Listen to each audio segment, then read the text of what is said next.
Hey everybody, Nathan here. Real quick, we did Thinking LSAT Live this weekend in New York City, and it was just a fucking blast. We recorded a live podcast during the class there, and unfortunately, part of the way through the episode, Ben's microphone stops working, so it's kind of hard to hear him. But there's some good stuff in there, and hope you like it.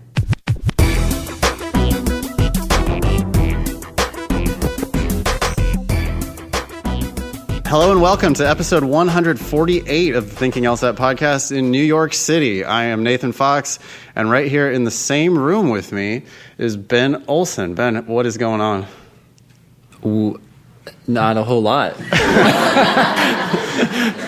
It seems like a whole lot is going on. There is a lot going on. Yeah. There's a whole group of people here. This is exciting. Yeah, this is our first Thinking LSAT class that we've done together, and it's the end of day one, and so far I'm having a delightful time. Yeah, this is fun. Yeah, this is good. I hope you guys are having fun. Went out drinking last night with the crew. That was fun. Probably going to go out again tonight if anybody's around. So let's see. Today on the show, we are going to be taking questions from our live audience. So hopefully everybody's got their questions ready to go. Let me run through some of our standard stuff here. We have 625 members now in the Thinking LSAT podcast group on Facebook.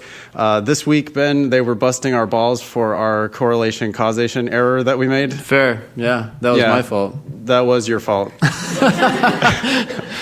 I also was at fault because I did not say anything about it. Yeah, you went along with it. Thanks. Yeah, I did. Mm-hmm. Yeah, I let you hang yourself. But to your point, you did point out that we were saying something that was true about LSAC's materials, I think. Yeah. They're just known to be bad. It was because, right, so we were talking about the bad study materials and how Ben said that was actually causing people to score lower because their scores were going down, that they had used another prep method and their scores had gone down. Mm-hmm. And we said that was causal. And then somebody jumped all over us on the podcast group and said, hey, correlation does not equal causation. You guys are guilty of your flaw of logic. But I defended ourselves by saying, well, yeah, you're right. You're technically right. But, of course, correlation does suggest causation. And even if correlation does not prove causation, we have reason to believe that these materials are shitty.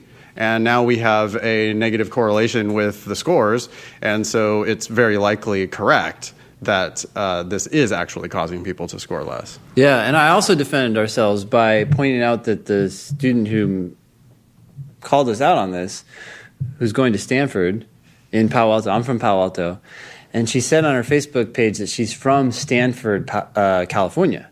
And that is a thing, actually. The area that Stanford is on has been incorporated or something like that. But if you're from Palo Alto, you're just it's cooler to be from Palo Alto than from Stanford.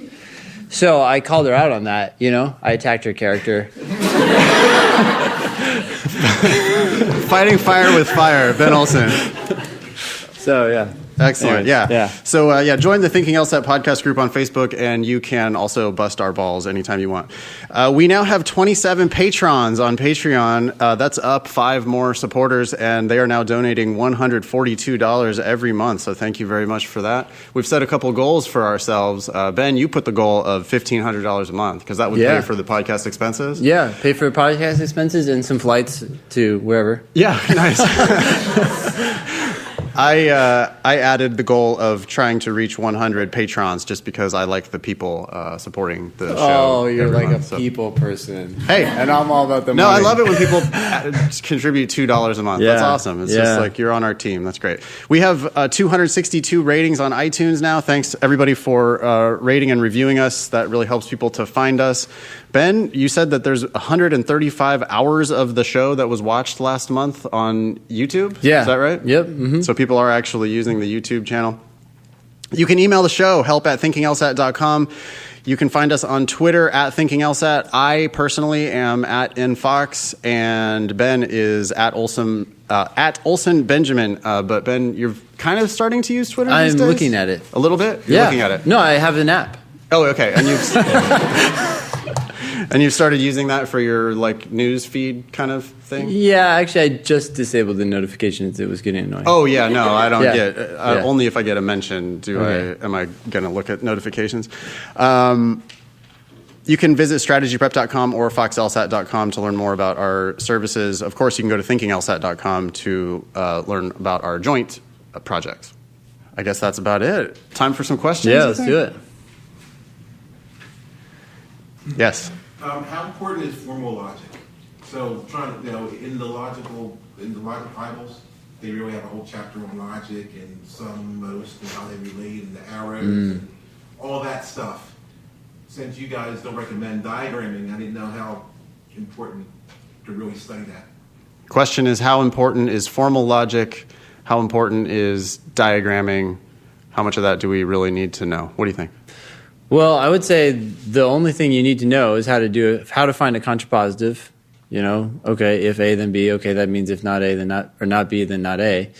And that's one thing. That's fundamental. And then I think if you have it in your mind that some means at least one, so it could be anywhere from one to everything, and most means more than half, so greater than 50% or all the way up to 100%, and then all equals all.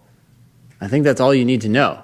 I think sometimes people think that some means not most. Like if some of you here are unhappy, then that means that most of you are happy. Those sort of things I think you need to get cleared up. But that's it. It's just the if-then contrapositive stuff, and then some, most, and all. Yeah, that's about all I teach. I teach the definition of sufficient, the definition of necessary, how to find a contrapositive. I will do a little bit on linking rules together. I think it's important that you can recognize if A then B and if B then C. Okay, so if A then C. But I don't do a whole lot of drills, and I'm just not diagramming very much at all. When people say that they studied formal logic in college, they were a philosophy major and they studied formal logic or something, I sometimes just get worried because they tend to overcomplicate things, I think. It's just the logic is not that fancy on the LSAT. No. How should we effectively review our time sections?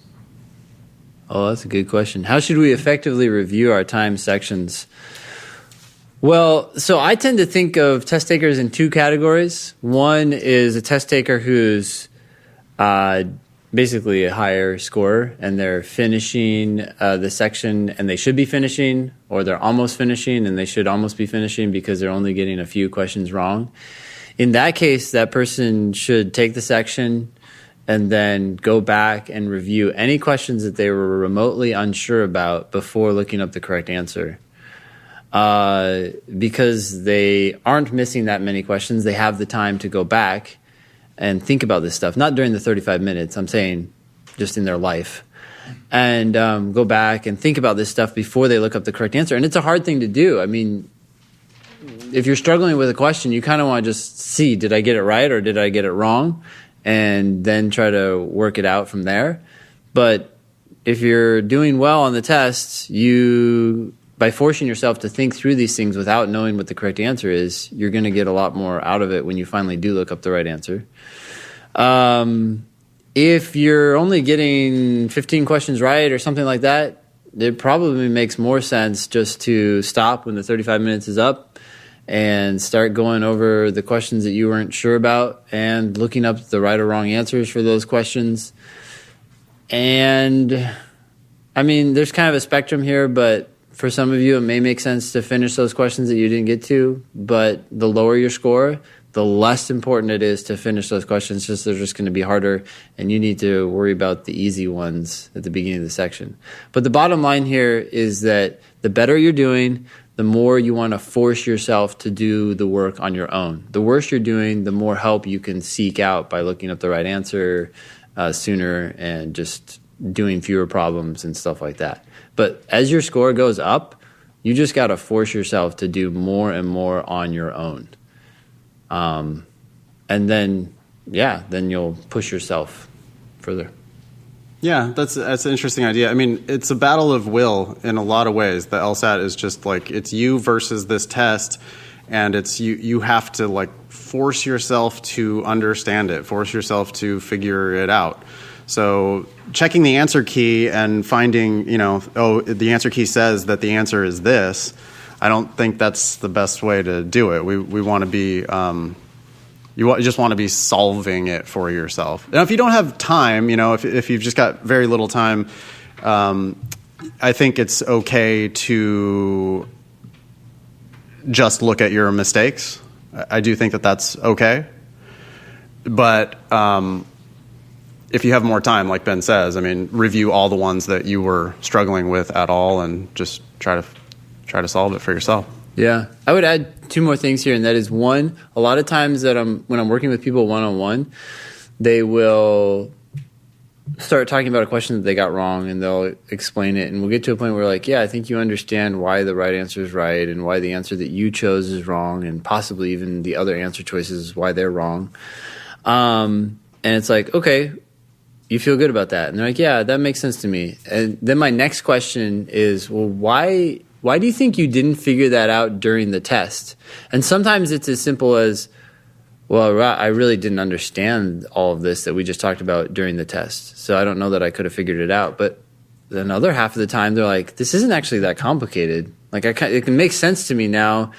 Why didn't I make that realization during the exam? And that can be very insightful into what you're doing as you go through a time section and maybe what you should not be doing. Were you rushing? Were you misidentifying the question type and that made you kind of go in a different direction? Were you not predicting the answer like what we were doing earlier today? Did you not do worlds? Like, what was it about your execution that failed, not just your logical understanding? Because I think most people are obsessed with like just trying to understand the logic, which is great, but it's like, well, what about your process as well? What about your process failed? That will help you with all future questions and sections and time sections, and that's what a lot of us are struggling with. Yeah. One thing I see people do a lot that I'm slightly concerned with is, though, do you teach people to circle the questions that they struggle with as they go through? It's not something they need to do, but I do say, hey, like, if you're not sure about this question, circle it more just for after the fact. Are you saying? Right. Well, so I've noticed, I think, that sometimes, and maybe not everybody does this, but a certain type of student does this, where they circle questions like giving themselves permission to miss the question. Like it's students who have low accuracy. They're attempting too many questions, and I see that they've got a whole bunch of questions that they've circled.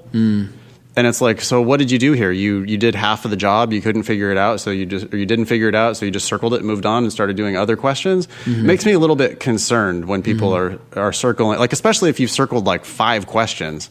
Maybe you should have done 2 fewer questions and figured out 3 of those ones that you circled. So, when you're done, review the ones you were puzzled with. I actually think you should be able to go back to the section and figure out which ones you were struggling with anyway, right? You should be able to glance at those arguments and just tell. So I don't know about the circling is just a weird thing. I don't like to, it's like, it's almost like a give up and move on too quickly. So, anyway. Yeah.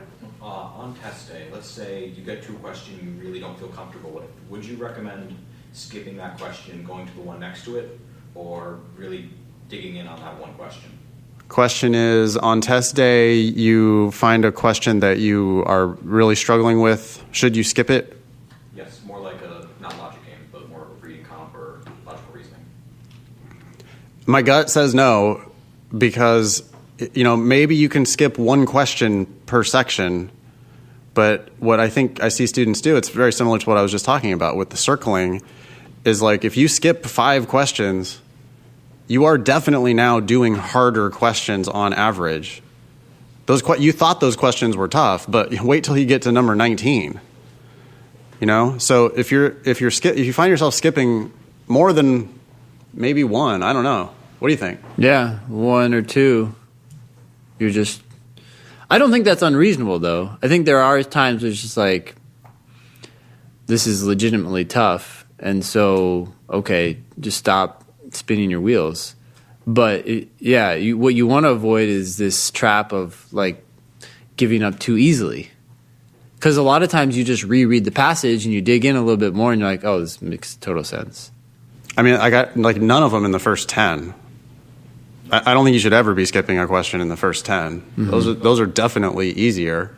But then actually the same goes for when you're in 11 through 15. I mean, those questions are easier than 16 through 20. Yeah. I mean, sometimes you'll get like a really hard question in there. Yeah. And if you're picking up on that because you've put in that effort into the passage, you tried and you tried again, and you're like, okay, well, my best guess is C, but I'm really kind of lost here. There might be some value to that, but yeah, you kind of want to limit yourself. It's like you have only so many timeouts in a game, right? You only have a couple passes in a game. That's not really skipping, though, at that point. You know, that's just like getting as close as you can to the correct answer and being okay with the fact that you didn't all the way solve it. But, you know, you should be able to narrow it down probably. And yeah. Is that because actually that's kind of how I interpreted your question, is that you're putting in all this effort and then you're like eventually like, well, should I just let go? As opposed to, yeah, definitely if you're just randomly skipping, I don't even know. Yeah, like that should be 0, right? Never. Right. Well, I guess I thought that I misinterpreted, because I think you should always be able to narrow it down. I mean, you've spent the time to read it, you know the question, you've looked at it a couple times. Yeah, so pick as close as you can get. You know, I'm not 100% certain on every question. In fact, I'm probably pretty frequently I'm somewhere 90%, right? Or it feels like I'm 80, 90% on it, but there's still 2 answers and I can't really tell, and I'm going to go with my gut at some point. And it might feel like a 50-50, but you'll end up getting it right like 90% of the time because you'll get better and better instincts about the test. But yeah, that's not skipping. That's just being okay with a little bit of uncertainty.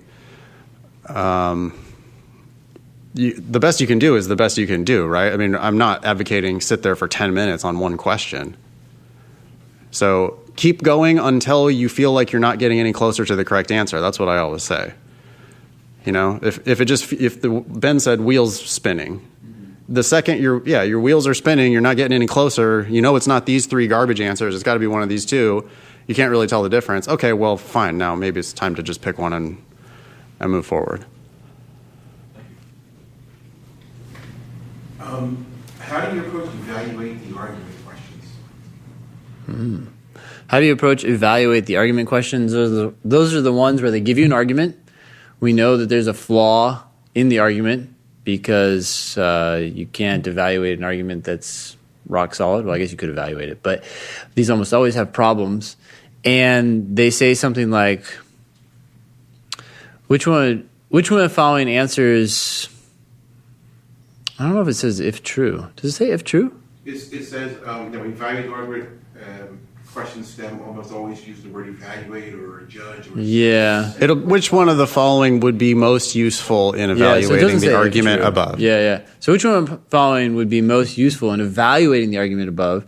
And I tend to think of these question types as strengthen and weaken questions together in the same package, because the correct answer is such that it can go either way. Usually it's worded in some way where it says whether or not Jim likes ice cream.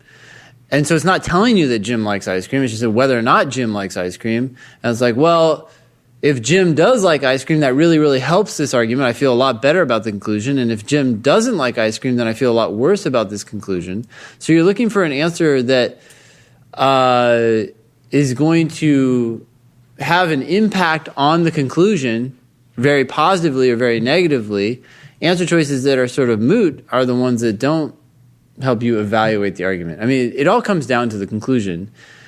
Does knowing the answer to this question that's being posed in this answer choice affect how I feel about the conclusion, both either positively or negatively?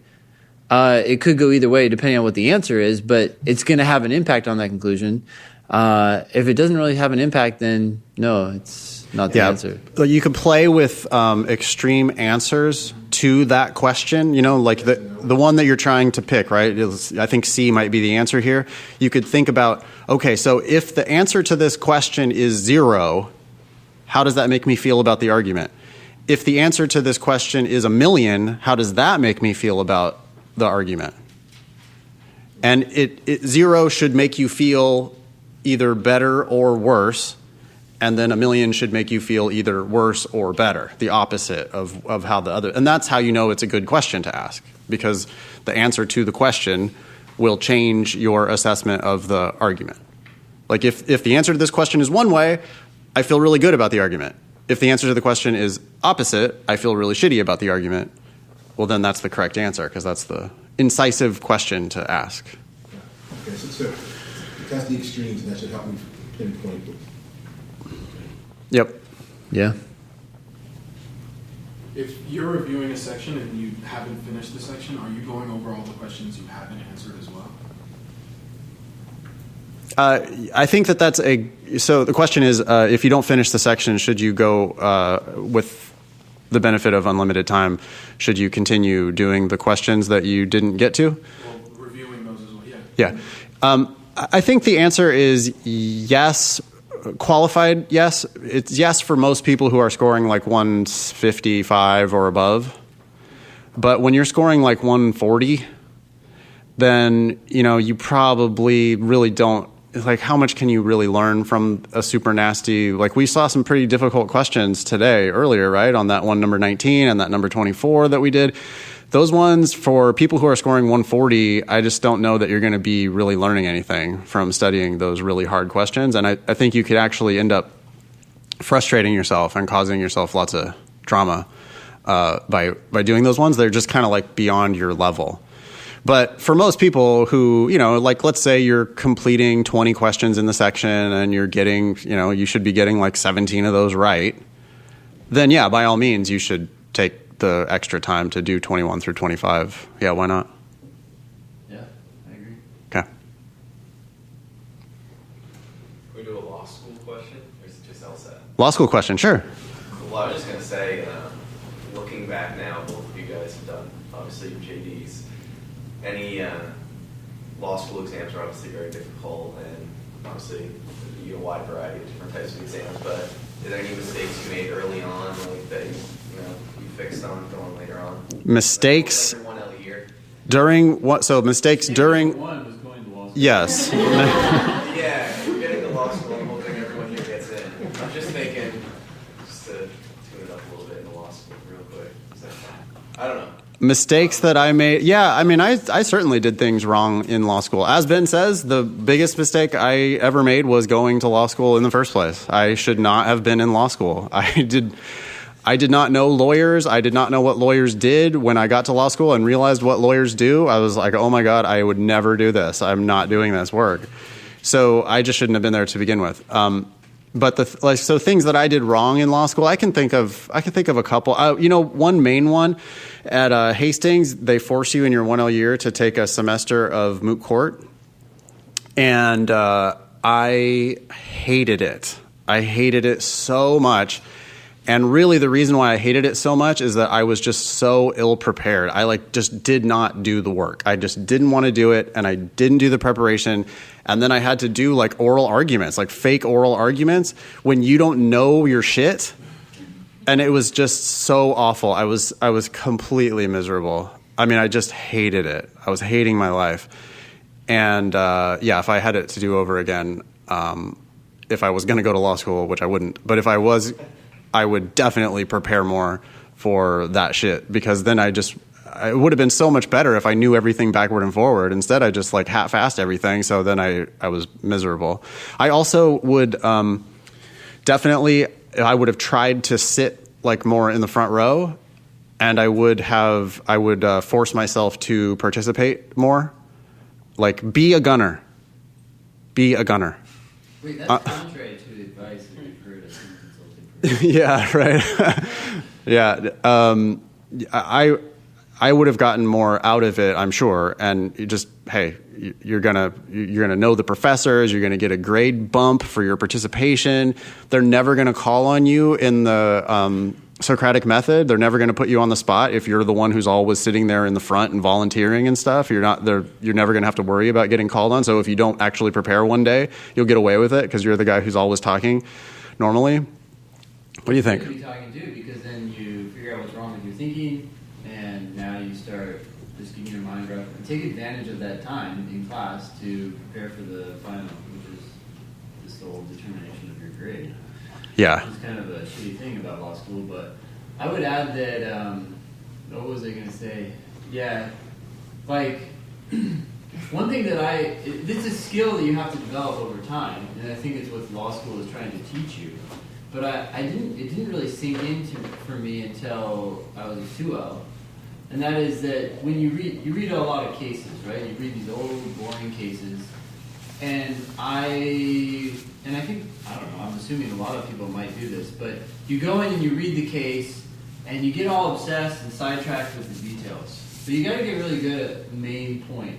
Like, what's step back from the little details that are happening in this particular case. The details are important for informing you about what's going on in the moment, but you kind of want to step back and just extrapolate from that case, like, what's the principle that the judge who wrote this case seems to be operating under?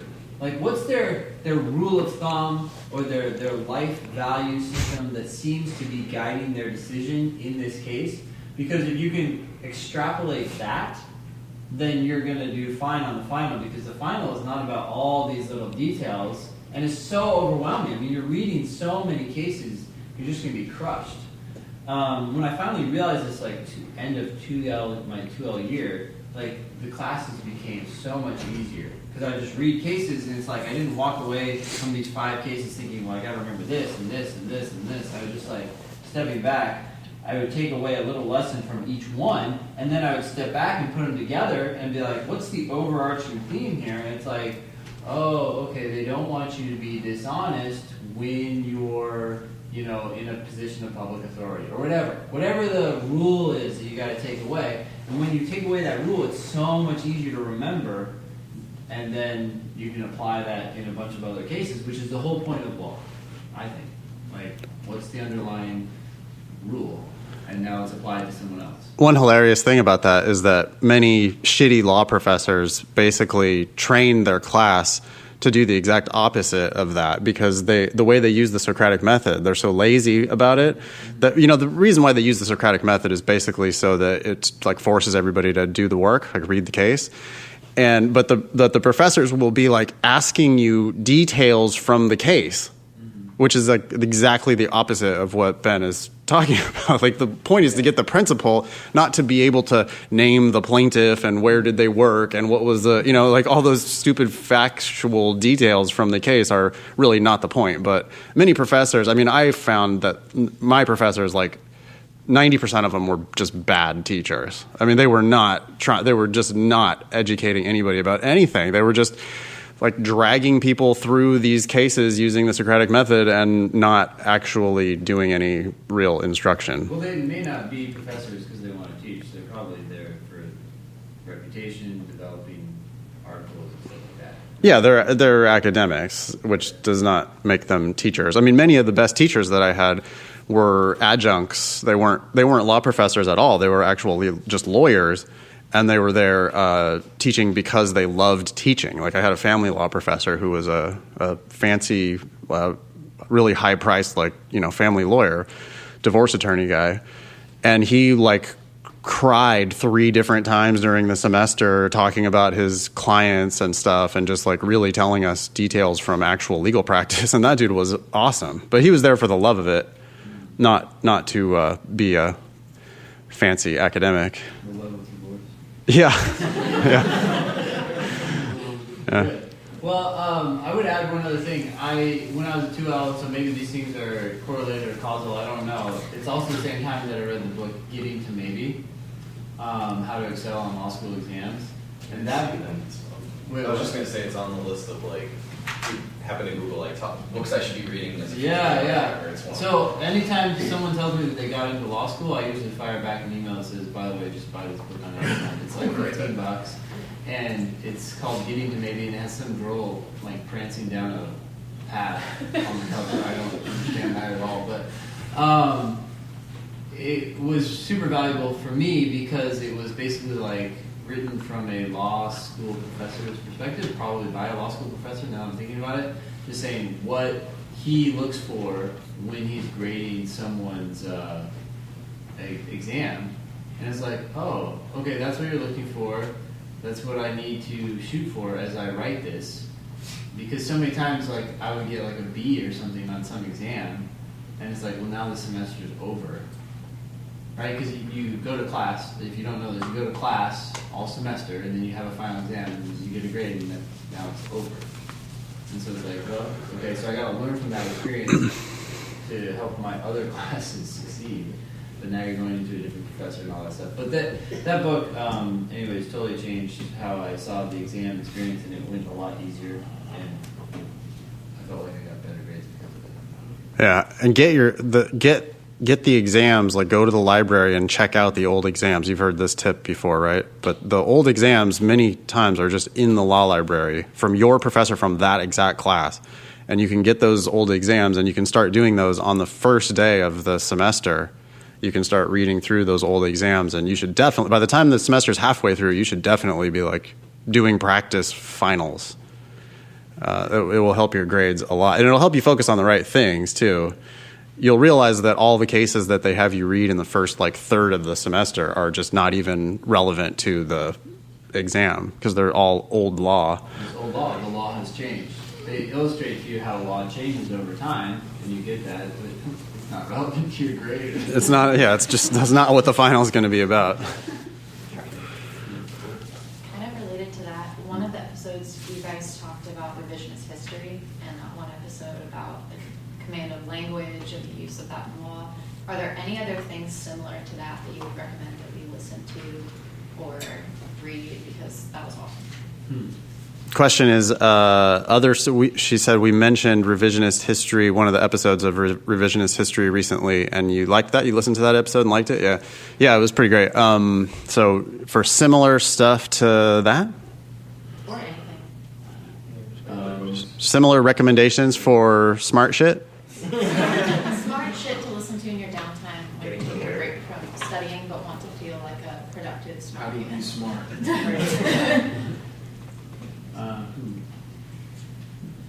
I don't know. I mean, yeah, I don't know. I listen to a couple of different podcasts, but I don't know that I could really recommend them for that purpose. I would just find stuff you like. I don't know. I tend to listen to just podcasts by smart people and they're just always smart people are just talking about smart things, you know? I listen to this poker podcast. I never play poker. I haven't played poker in 10 years, but I still listen to the Thinking Poker podcast, which, yes, is the namesake of the show. I still listen to that show because it's just smart guys and they're talking about smart stuff. I recently started listening to a podcast about Dungeons and Dragons. It's called Adventure Zone. It's delightful. I just love it so much. They're so fun. They're having so much fun. But I'm like literally listening to dudes just playing Dungeons and Dragons for like hours and hours and hours. I would add that. So I listen to a lot of audiobooks, you know, and I've mentioned this book on the podcast before, but it was a mind bender, but not like, oh, that's so weird or trippy. It was like this guy. Well, the book is called Why the West Rules for Now. It's by Ian Morris, and it's a very long book, but he goes through a bunch of theories that people have as to why the West rules for now. And then he has his own theory, and the whole book is like correlation, causation on steroids. So I remember just sitting there and listening to his argument about something, and he would go through the correlation of all these different things, and then he would go through why that correlation is not necessarily a causal argument, but it wasn't like the LSAT in the sense that it wasn't simple. You know, there's 10 variables going on at once, and so for that reason, sometimes I'd be like, oh yeah, that makes sense, but I find myself going back and listening again. So I feel like it really pushes your mind, if that's what you're looking for. Yeah. I could give a book recommendation too. This book called Thinking Fast and Slow. Has anybody ever read that book? I have read that book. I hated how wordy it was, though. Is it? Yeah, by Kaufman, right? Conman. Or Conman? Yeah. Conman? Yeah. Yeah, you could give it a shot. It's the, Yeah. about intuition versus... Yeah, the central thesis is a dichotomy between two modes of thought. System 1 is fast, instinctive, and emotional. System 2 is slower, more deliberative, more logical. The book delineates cognitive biases associated with each type of thinking. I don't know. Yeah. You know, it's interesting that that book is pretty popular right now, but if you get into like these books that are all about intuitive thinking and versus analytical thinking, which you're doing a lot when you're taking the LSAT actually, but the original book that kind of started this whole series of books and the research into it, or at least got people interested in it, is called Sources of Power by Gary Klein. And it's still like a classic. It's so cool. He just walks through all these different examples of how your intuition, when you have experience, is often better than your analytical process. And anyways, Kahneman's book references that. Every book in that field references that book. Because he was like the guy who first showed that intuitive thinking, if you have experience, and that's the big key, is often way better, way faster than just normal analytical thinking. Like Blink, you guys have heard of Blink? Yeah. Malcolm Gladwell made that part. His book is just a complete copy of Sources of Power. But, I mean, he's a genius for doing it. Making money. So. When would y'all recommend going to law schools and starting to do that with the application cycle coming up in September? Would it be good to start that this summer, or would you recommend after you apply so you already have an application in? Question is, when should you do law school visits? Like, should you do it now before you apply, or should you wait until after you apply? They're mostly on the road. Like the admissions folks are on the road a lot during the fall, but you could still do visits though during the fall, huh? I don't know why not. There'll still be people in the office and law students to take you around to classes and stuff. Are you going to visit to decide whether to go? It's going to be for both. I'm going to visit to make sure I like the area, especially in Chicago and Asheville and stuff like that, to make sure I like the area and the school itself and the atmosphere, but then also to show that I'm serious about that school. So I think both of those things are better done once you know if it's an option even. Okay. Right, like, because maybe you go visit some school and you're like, I love it here, I love Harvard.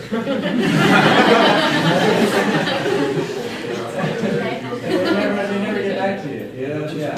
So, but the other thing is if they've gotten back to you and you're now being waitlisted, right?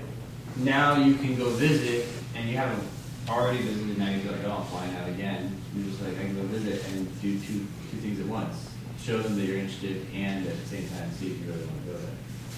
So, in deciding whether to apply, I think I would just say if there's any possibility that you might want to go there, apply. Because even if you don't want to go there, sometimes we apply so we can use it as leverage for another school. Yeah. Yeah, I think I agree with that. I'm not sure that you're going to get that much out of like going and visiting, sitting in on one class and talking to two people for an afternoon or whatever. I'm not sure that you're going to find out that much about the school anyway. I tend to think that the visits are a little bit overrated. And then, of course, exactly what Ben just said, that, yeah, why not wait until you're admitted and it's a legitimate contender? Like, I mean, hey, if they didn't give you a scholarship, you're not going there anyway. So why, I think you should, wait. Visit your two best options or something like that. And there's definitely no rush to do that. Yeah. How do you go about using schools for leverage or negotiating scholarships with schools? Okay, so the question is how you use schools that you've applied to for leverage when you negotiate. You just ask. You've got to. Part of it is just putting yourself in having a better walking away point, right? The fact that even if they don't know, you're willing to walk away, which makes you a much better negotiator. Some schools have programs where they're going to formally review another school's offer, But you can also, I mean, at other schools, when you just ask them for more money, right? You politely ask them for more money, and you could say, I have several competitive offers in hand. They can ask you for the specifics, at which point you can show them or not show them. Obviously, don't lie. But I think it's like giving yourself an alternative. You apply to multiple schools so that you have multiple different competing offers, and you may or may not end up actually playing them off one another. It's more just like get yourself into the best walking away position you can.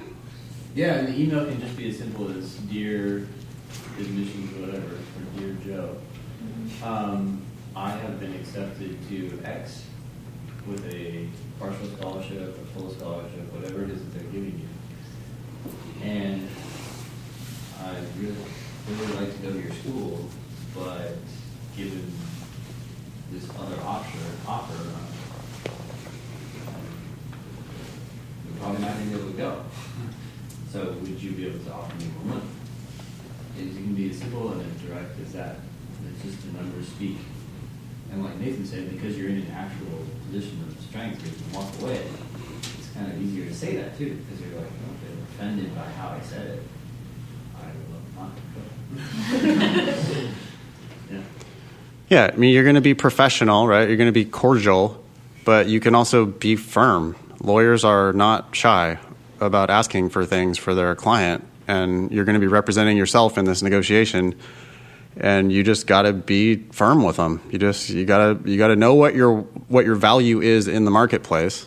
That's another reason to apply broadly, so that you get multiple offers, so that you know what you're worth. But then you've got to tell them, this is what I'm worth, and I'm demanding this. I mean, you don't need to say demanding, but you get the point. I want to know if you guys have any good success stories of people who have either not gone to law school or have gone to law school well from your past students. Just anything you want to share. Success stories? You can stop a lot of people out not going, or outgoing. Things like that. Yeah, I mean, I had one student in my San Francisco class just recently who, after the first weekend, sent me a very nice text message, really long, like effusive text message about how I had helped her make the decision not to go to law school, and that she had needed to spend the $1,000 and some time on the LSAT. And she had needed to like take that step of, okay, I'm taking a step in this direction, and then had realized that she already makes more money at her other job, and that just law was not going to be the thing for her. But she was like really thanking me a lot for that, and that felt really good actually, because it's like, hey, I'm trying to help students as much as I can, help them with their life, right? Make the smart decision. And very frequently the smart decision is not to go. So you're asking for success stories of those who didn't go? Either direction. Either direction, she said. Or they go and then they're successful? Yeah. Yeah. Yeah, I can't think of like specific people, but there are definitely people, especially on LinkedIn, because I try to join, whatever link, I guess, people in the class. And, it's cool to hear from people who have gone to law school and now they're working as an attorney at a big firm in the city, and they now seem older and more mature than I am. And they have a responsible job, they wear a suit to work and all that stuff. But yeah, I think I've definitely run into people who seem happy with what they're doing. But I think that's also because they went in knowing what they're getting into. So if you know what you're getting into, and there's still this deep desire to do it, then I think you'll be happy doing it in most cases. Yeah. So most people that you guys have probably turned away from law school, is it because the LSAT was just not for them and they just didn't want to go through the LSAT process, or was it also mainly because law just didn't appeals to them anymore? So the question is, do most people that we turn away from law school, or encourage them not to go to law school, I guess, did they turn away because of the LSAT itself and its challenges, or did they turn away because they believed that law was not for them? I would say it's both. It's half and half, right? There's some people it's just like, hey, this isn't working out for you LSAT-wise, which strongly suggests this is probably not a good decision for you law school-wise, because the LSAT is somewhat of an indicator of your future success in a field that is obsessed with words and trying to think of the right word, but just being annoying in that way. And then there are people who also just, they're thinking they're doing well on the test, but they're thinking about what they would actually be doing as a lawyer, researching LexisNexis. Oh my God. And it's fun. Knowing that, knowing that that's not ultimately what's for them, but they didn't come into this process with that in mind. They came into this process as, oh, if I could be a doctor or a lawyer, I'm successful in life. And that's a horrible reason. That's why I went to law school, which was awful. My distant relative was a successful attorney, and I read a bio about him, and I said, he's cool. Therefore, I can be an attorney as well. It was literally a 30-second decision. And then I started telling people, oh, I'm going to law school. And they're like, oh, that's cool. And I was like, yeah, you bet. I'm going to be an attorney.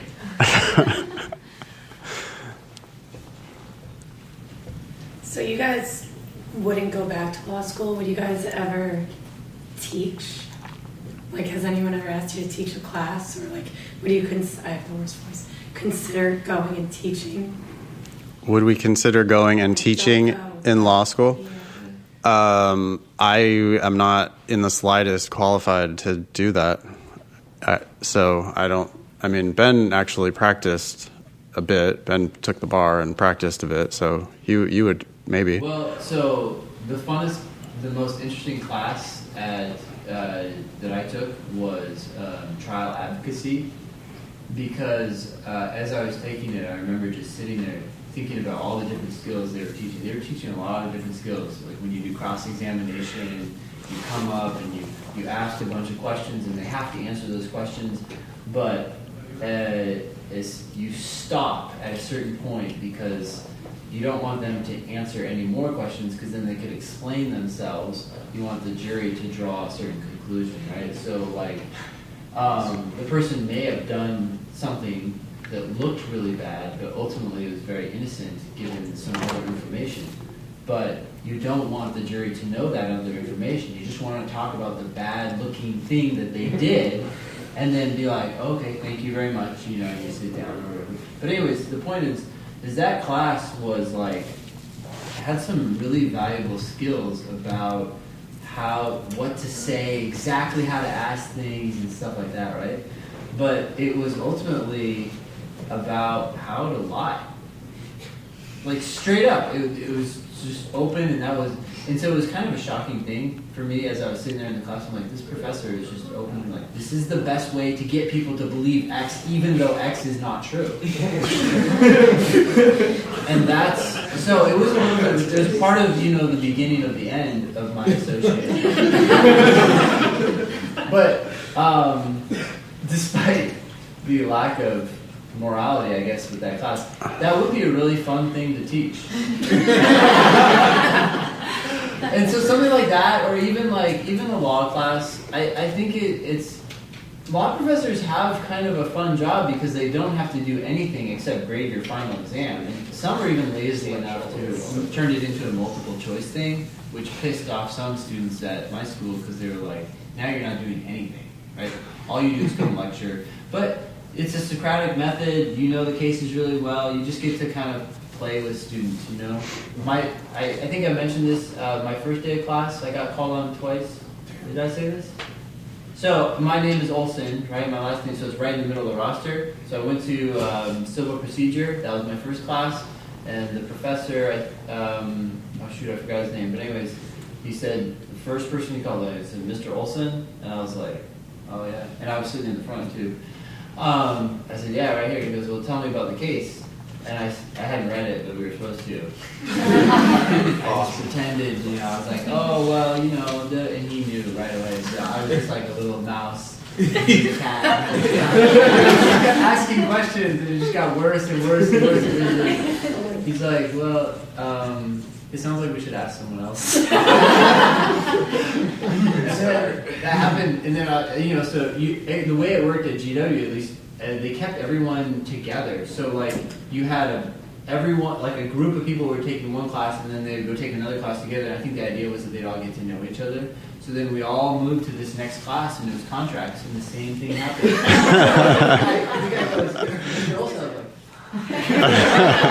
Had you done the reading for that? Yeah, there was reading for that as But did you do the reading in that? I remember that. Oh. I think the first impression was just the most, you know, damaging. Ouch. But at that point, I do remember some people laughing a little bit, actually, in the second class. They're like, oh, it's that guy again. That guy's full of shit.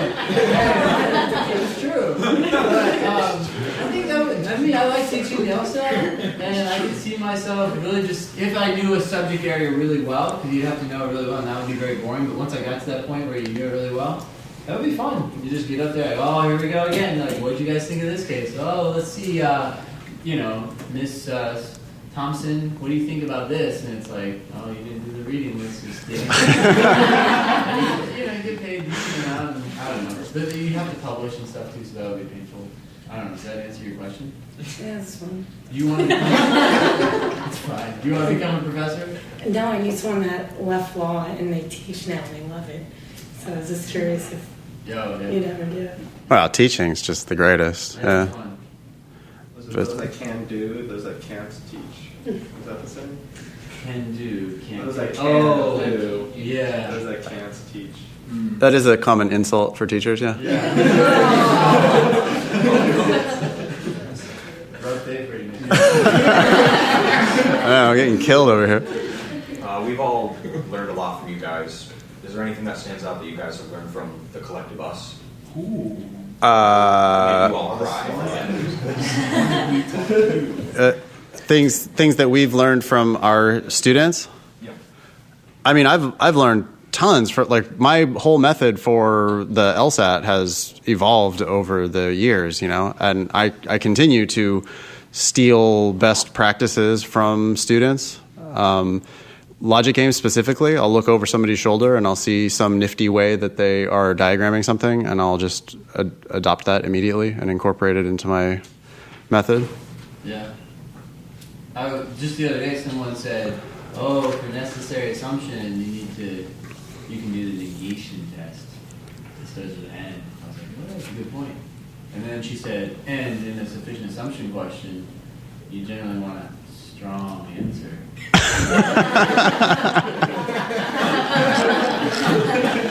Wow, that's very wise of you. But I've had like hundreds of those tips over the years. You know, someone says something and you're like, oh yeah, that's insightful, and then immediately from then on, I take credit for that, you know? Like, this one I'm going to give to that student, but that's about it. Everything else I take ownership. What type of law did you practice? Oh, so to be fair, I didn't like practice. So yeah, I did take the bar, and so I think there might be a little confusion here. I clerked at the DOJ in the Civil Rights Division, but while I was there, I wrote a brief for ICE. So, you know, I went into the Civil Rights Division and ended up trying to get people out of the country. Nice. Someone had applied for asylum protection, and the job of the United States at that point was to point out how their story was likely false and get them sent back. So that's what I did. That was my job. It was like, And then from there. yeah. So I took the bar, and that was painful, and I still pay my dues to Virginia, so that if any godforsaken reason I needed a JD or like a license or whatever, I wouldn't have to take it again. But Then I just started working for the professor I worked for in law school, who did legal writing consulting. So I didn't really practice that. Oh, okay. All right. Yeah. Tom. So as teachers, I was just curious, we've been talking about law school. It seems like you guys have been quite critical of the way like law school is being taught. I'm honestly curious, like what facets of the law school experience would you guys change if it were up to you? It would be shorter. What facets? The question is, what facets of law school would we change if we could change it? And yeah. Yeah, so one, it would be shorter. The other thing you gotta realize is that after I was at the DOJ, right, I went and I worked for this law professor who had started his own company doing legal writing consulting. And the industry is huge. And the reason it's huge is that you go to law school for 3 years and then you go start working at a law firm. And when you go to that law firm, they ask you to write memos, they ask you to write briefs or whatever documents it is. And law firm partners can't use what you write for them. I mean, really, like you write it and they're like, okay, well, we're gonna have to teach you how to write. So you go to 3 years of law school, you shell out tons of money, and you walk into a field unprepared to actually contribute effectively. I mean, they plan on losing money on you at first, and then developing your skills, and then making a lot of money off of you as you get better. And so this company that I was working for, we were going to law firms, and we were telling people how to write. How do you write a memo? How do you write a brief? Everything from style all the way up to structure and content. And so, in my mind, law schools are failing because you're spending 3 years of your life and leaving unprepared to actually do what you need to do. And what's ironic is that a lot of teachers who have been tasked with teaching students those skills don't have those skills. They never actually practiced law. What they did is they got really high grades at a good law school, and they maybe they might have practiced for a year or two, but they come back in really quickly because they have high grades, and this was their plan from the beginning. And other academics are impressed by their grades, not by their actual real-world experience. So then, when they come in, they have these theories about how things should be done. Has anyone ever heard of the IRAC method of writing? So it stands for issue, rule, analysis, conclusion. It is complete shit. It has nothing to do with the real world. Partners don't want you to write in that way. There might be a few out there, but if you go to good firms with good partners who are successful and they're writing cases that are briefs that are persuasive and winning, they don't do that at all. You start with your conclusion, you tell the court what's up, and then you start telling why, and you tell it as quickly and as efficiently as possible. And so, if I were to actually kill myself and start at John Roberts School of Law, it would be shorter, it would be 1 to 2 years, and it would be intensely focused on skills like, let's go write a brief. Because if you go write a brief, you then have to start learning how to think like a lawyer. You know, it's like, oh, this is the goal. Let's figure out everything we need to know to accomplish that goal. Whereas law schools seem to have flipped it upside down. They're like, well, we think you need to understand the theory behind law, and then that will just enable you to have the skills necessary. The theory is important, but should only be thought about or discussed or contemplated in the context of trying to accomplish a particular task, such as writing a brief or persuading a judge to do this or whatever. And it's kind of like reading a bunch of LSAT theory books and not actually ever doing any practice problems. You just like have all these ideas in your head, but they don't mean anything until you hit the ground and run into an actual example. And then you're like, oh, I can see how that's helpful, but it's only in the context of that example. So law schools should become way more example-based, and I think it should just all be briefs. I honestly think that would be the most valuable thing. Go write a brief persuading the judge to do X, Y, Z. And then you have to go do research, and you're like, why am I looking up these cases? Well, now you figure it all out, but it's with this goal in mind. And I think that could even be done maybe in a year and a half. Yeah, I agree with all that. Shorter for sure. Yeah. More focused on actual legal practice. I also I can't believe that they don't prepare people for the bar exam. I can't believe that everybody graduates from law school and immediately has to take a bar prep class. Yeah. Like, what are you doing? If you're there for 3 years, you should, on graduation day, you should be able to sit for the bar and pass it. If you're in school for 3 goddamn years, paying $50,000 a year, And that's the only point of law school. Is Why are to- you going to law school not to pass the bar? right? How that just seems fairly simple to me. I think one reason why they don't is potentially because admission standards have fallen so far. I don't know, like because that's another change that I would make is I think they need to raise the bar on who they're letting into law school. They're just right now they're admitting tons of people who are never going to practice law. They're admitting people who are going to fail the bar. I mean, here in New York, but also in California where I am most of the time, people fail the bar. It's hard, and law school is. I think maybe what they're doing is they're just sort of like sweeping that under the rug a little bit. Like, oh, well, that's not our responsibility to prepare you for the bar. That's Kaplan or Barbary or whatever. That's not us. Well, okay. Could have been you. You were charging them money for 3 years. Really? Now they're not equipped to pass the bar? It's either your admission standards or it's the job of education that you're doing there. I don't know why that's... How's that not obvious? I don't know. It's crazy. Makes no sense. I was going to recommend 2 books that you should, if you end up going to law school and you want to become a good attorney, you absolutely have to read at least one of these. The first one is Legal Writing in Plain English by Brian Gardner. Are any of you familiar with Black's Law Dictionary? That was authored by Brian Gardner. So he's the man in that way. Anyways, he wrote Legal Writing in Plain English, and it's a bunch of exercises, and they have you rewrite sentences and show you how you should have written better. And it's just like, those are serious fundamental skills, and if you go through that book, you will come out, well, first of all, actually, this is how it'll help you. If you read that book the summer of your first year, and you go to a firm, and you have to do any sort of work for them, like you write a memo or anything, and you've read that book, your memo is going to be so much better than the other people's memos that you will stand out, and you will probably be invited back just because of that alone. Because they don't expect you to do anything yourself. Like, they'll give you assignments, and they expect you to be like, oh, great, thanks for contributing this.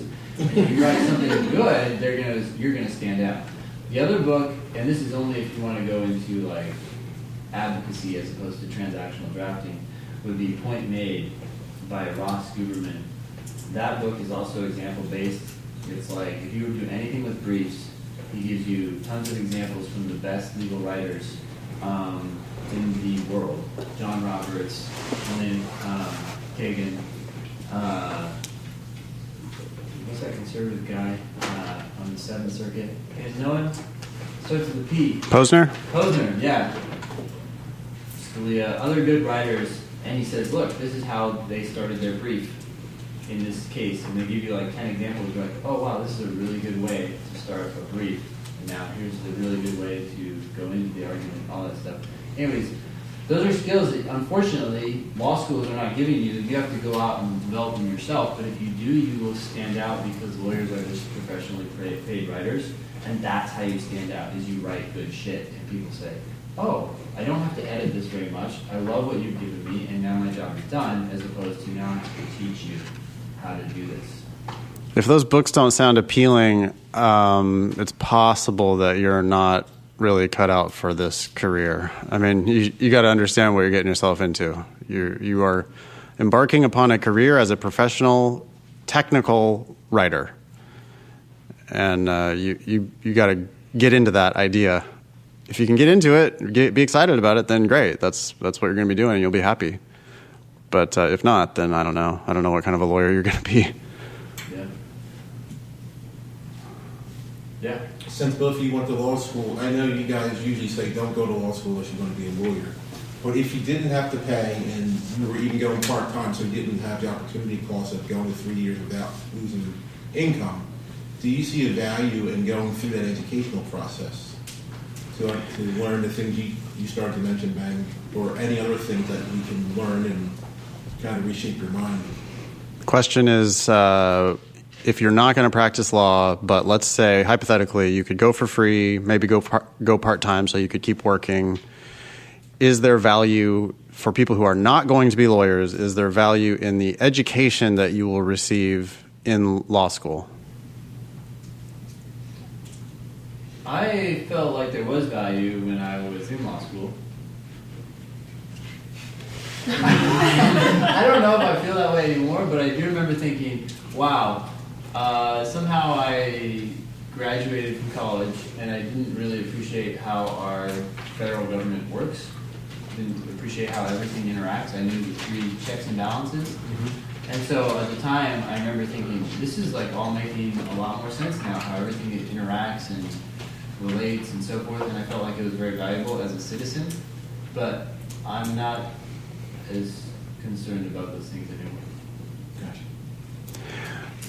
I would say generally no. Like as a business person, I did not learn anything in law school that helps me at all. I mean, the only thing I know is avoid lawyers at all costs. And so I didn't really get anything very edifying out of the whole process. I was just extremely bored. I did not find my classes to be interesting. I did not think that I was learning things that really had any value. I guess what Ben's saying about learning, the way the system works, that does make a lot of sense. It's just that you don't have to go to law school for 3 or 4 years in order to learn all that stuff. You could easily just buy books and read those books. Or if you want to learn the law, you could read Wikipedia. Wikipedia does a much better job of explaining what the law is than every law school book anyway. Yeah. How about thinking like a lawyer? That whole thing about learning to think like a lawyer. Is that... I think the LSAT makes you think like a lawyer. I think you learn how to... I think definitely studying the LSAT is going to sharpen up your thinking, for sure. I don't know that... I have a very cynical perspective, obviously. Law school to me seemed like it was an academic competition, and it didn't seem to me like it was really teaching anybody much of anything. I don't know. Yeah, I do remember ones when I was taking wills, trust, and estates, which is all about, people die and stuff like that. I remember thinking, just reading case after case and discussing them in class, case after case of, people basically getting screwed by the system. I was like, okay, I used to have this naive view that if you got accused of murder or whatever it was, like I would just go to the cops. I'd just be like, hey, look, I'll tell you anything. Let's work this out. I know the system works. I just remember in that class just having that aha moment, like it doesn't matter how innocent you are. As soon as anything happens in your life that's remotely legal, it's time to lawyer up. Because there's so many mistakes, you just can't trust the system. I'm not trying to be like philosophical or anything. I just like case after case of like innocent people just getting screwed because of some like loophole or the stupid way things work in the world. So that was one takeaway from law school. But I just went into law school rather naive, thinking if you just do it right, it'll all work out. Yes. I was wondering in terms of studying how much memorization you should do, like using flashcards for indicators and so forth. Yeah, so when you're studying, how much should you try to memorize, Nathan? Studying for the LSAT, how much should you memorize? Almost nothing. You could memorize the definitions of sufficient and necessary. You could memorize the two-step process for how to find a contrapositive. You could memorize... drilling question stems and question types could make some sense. I guess that's a good use of flashcards. You all have access to those already in the pre-class homework. So, just to read a question stem that says which one of the following is an assumption on which the argument depends or something like that, and then the other side says necessary assumption. Or on one side of the card it says necessary assumption method, and on the other side it says which one, if false, makes the argument lose. Little things like that, I think, could help a lot. But boy, there's just not a whole lot of stuff to memorize. It's not really a test of content. Yeah. One of the group of things that I tend to memorize is all, only if, and unless. And it's really only those those three, and I tend to refer to them as the LSAT Trinity, which rubs some people the wrong way, but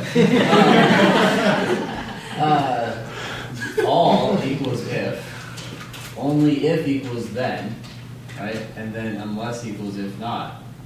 And I think sometimes so all is pretty easy, so it's not one that's really that important. I think most people realize all caps are purple means if you're a cap, then you're purple. But a lot of people get only if mixed up. For some reason, they flip it around. And so just knowing that only if introduces the necessary condition or the then clause is really helpful. And then you have unless, which equals if not, and a lot of people get tripped up on that one as well. So knowing those three, all, only if, and unless, are valuable. And then once you know those three, you can slowly over time easily add other words to any one of those categories. So for example, today we talked about each, and each equals if. So it's like, oh, well, that falls under the all category, or whatever part of the Trinity that is, you know?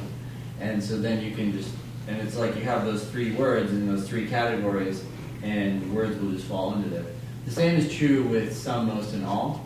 Sometimes people don't realize that probably is the same as most, or likely is the same as most, or generally, or things like that. So if you know those three categories, some, most, and all, over time you can start adding other words to those categories, but you don't need to think of it as this big, massive thing. Instead of it's just like there's some fundamental concepts, and then over time you start adding little words to those groups, but all you're doing is filling out your knowledge of those basic ideas, not necessarily learning a ton of stuff. And it's usually better just to encounter them as you go. Yeah. So would you put if and only if in the only if then? No, that's two separate. Those two separate rules. Yeah, if and only if. The easiest thing for that is just to remember that it's Goes both ways. yeah, it goes both ways.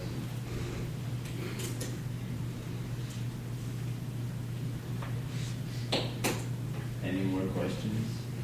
Jenny? Yeah, I was trying to ask you.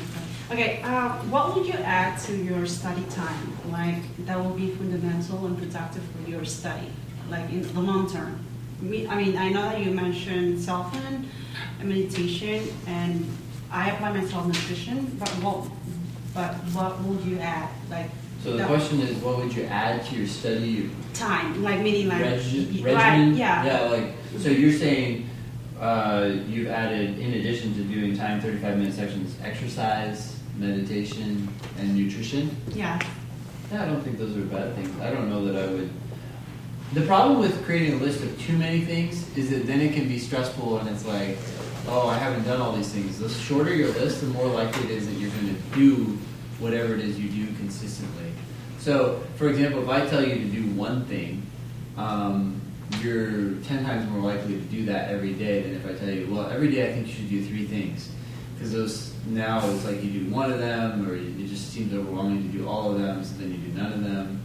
So, almost always my default study schedule to people who don't have any plan whatsoever is do one 35-minute section a day for 4 days of the week, and then every other weekend do a full-length time test. So on average, you're doing like 1 to 2 tests per week. And then anything else that you can do on top of that, great. But if you stick to that and you start getting in the habit of doing that, everything else is a bonus. But you don't want to work on anything else until that becomes like a consistent habit, and that's what you're doing. Okay. Makes sense. I might add sleep to your list of things. No, that is so true. I can't believe how many people stay up studying for 3 hours, and it's like the last hour and a half are actually probably counterproductive because you're tired and you're developing bad habits because you're getting lazy as opposed to forcing yourself to predict an answer. You're now tired. It would have been more effective for you to just study for an hour, stop, and go to bed.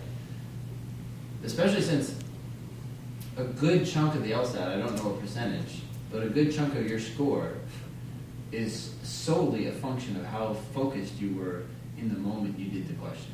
Right? How many questions you get wrong and you go back and like, oh, I should have read that more carefully. Well, why didn't you read it more carefully? I was getting mentally tired or lazy or something like that. And if you're not sleepy because you're studying so much or trying to do all these other things, then sleep itself would just solve the problem. Yeah, people think that sleep is like being lazy or something, but it's a very important part of your self-care, and your brain will function much better if you sleep more. You just discipline too. right, almost. Consistent schedule. Oh yeah. Yeah, like of all those things, maybe that's just adding discipline to your sleep schedule. Yeah. I'm not saying you don't have discipline. Yeah. You know, a lot of people, they go to bed at like 2 or they stay up doing an LSAT. It's fucking stupid.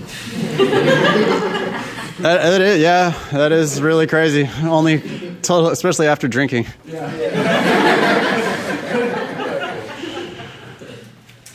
You were really up last night. You were doing sections of the LSAT last night after we got home from the bar at 2 a.m. Yeah. You're an animal. 24 hours before the test, what do you do or what do you not do? 24 hours before the test, what do you do or not do? You do not study at all. Zero studying within the last 24 hours. The hay is in the barn. Yep. Sleep, exercise, go to a movie. What? Eat an ice cream cone? Yeah, print out your ticket, I guess. Get your bag ready so you're not stressing out in the morning. Yeah, just not studying. I mean, you need to be tapering that down in the last few days before the test. And for sure, the day before, no studying at all. You got to declare victory. You have to send yourself the message that you're ready. And taking that day off is a good way to do that. Well, and also just the reality, right? This is a skills-based test. You cannot develop skills in 24 hours. So stop. There's no benefit.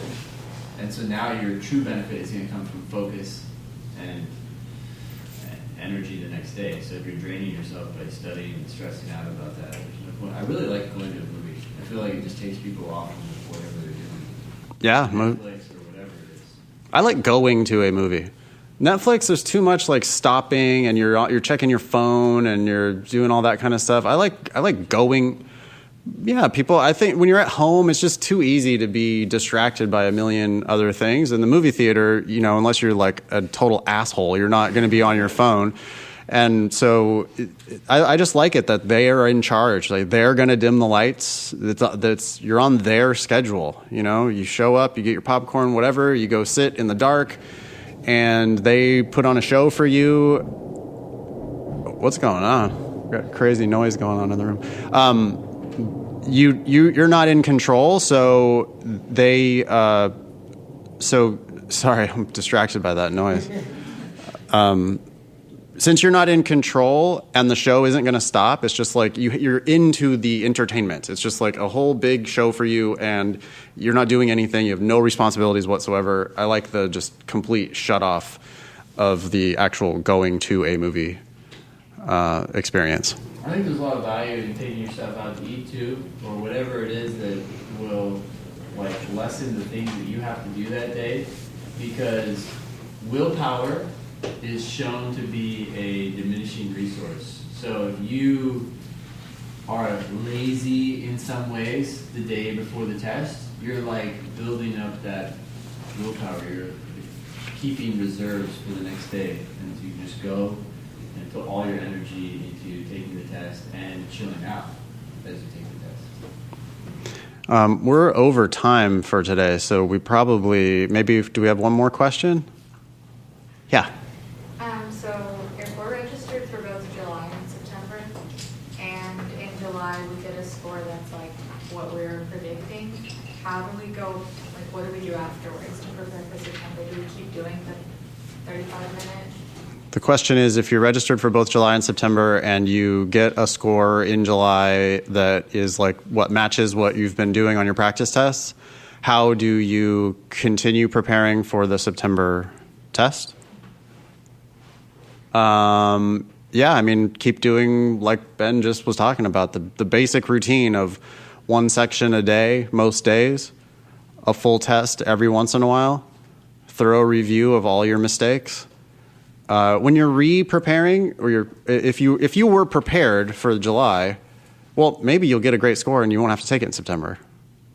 That'd be good. Then you could withdraw and get your refund.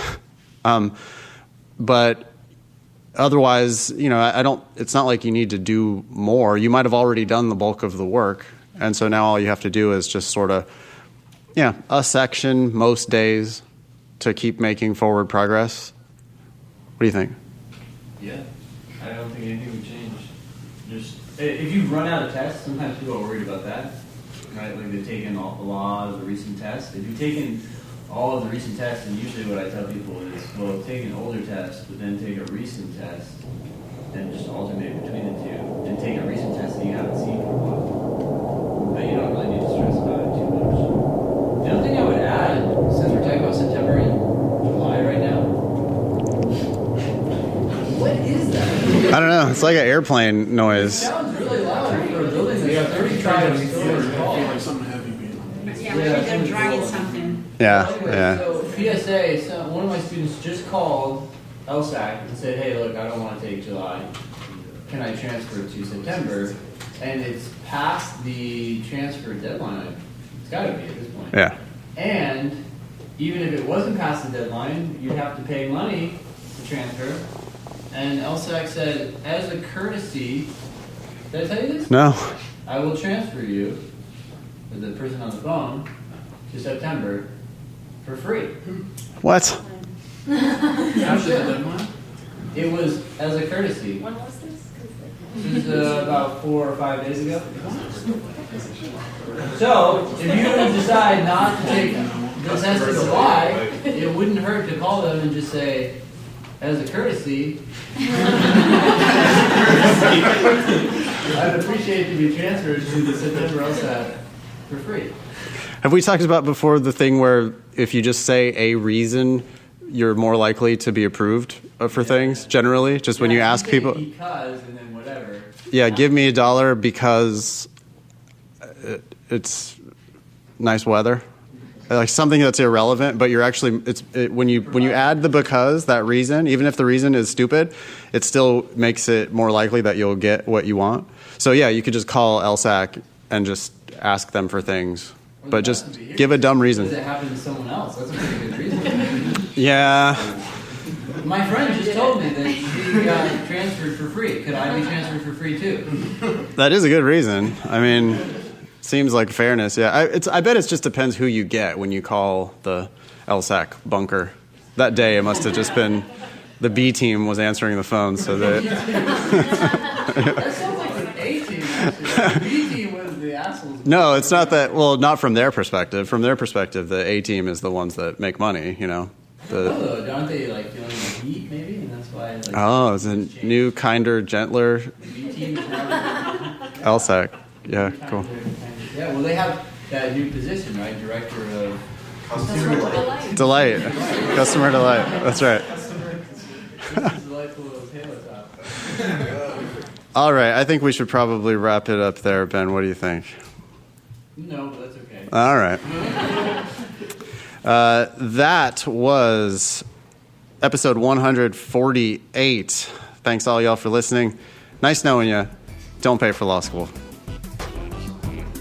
If you want to come, you don't have to clap.